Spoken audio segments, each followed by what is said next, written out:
voice to skull.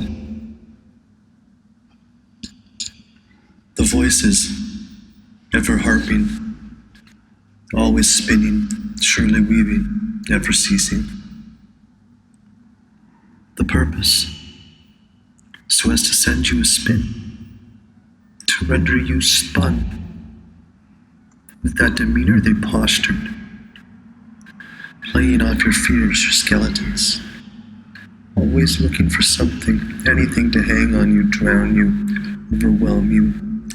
This was, at its core, voice to your skull. A never-ceasing annoyance, steady, always on, as if it were a consequence of the communications topology. The idea you couldn't get away, but they could, in a symmetry that would allow for them to stalk and harass you all day. In my case, the idea you couldn't get away, but they could, in a symmetry that would allow for them to stalk and harass you all day. In my case, years. Skull lickers, it seemed, could rotate in or out, and, in a coordinated manner, perform what they termed as a slow kill.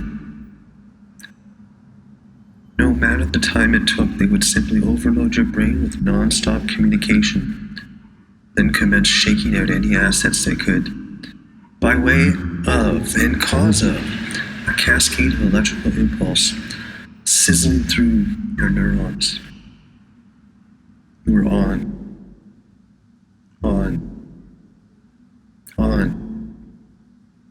still engaged.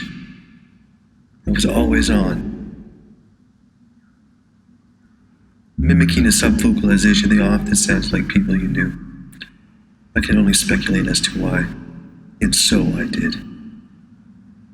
Awoken by the weightless silence, sweet, rarefied silence, nothingness, even if only but for a few seconds, I exulted in it.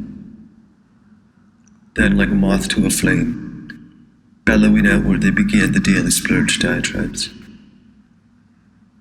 If I dared to think for myself, just as quick they would begrudge me.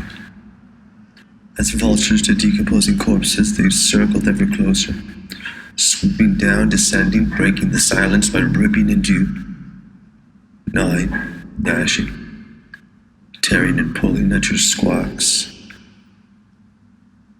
at your weakened flesh,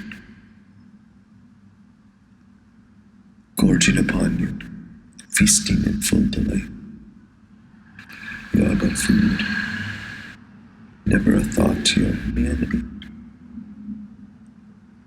with a constant barrage of pecky squawks that get to poking and rooting through your skull till clean. You had no choice but to hear them. Constant, 24/7. Minus the uplifting seconds of silence between sleep and awake, you had to listen. Your ear always open to them. Their negativity bent to constantly berate you and question you in an endless scroll of inquisitory-like prodding.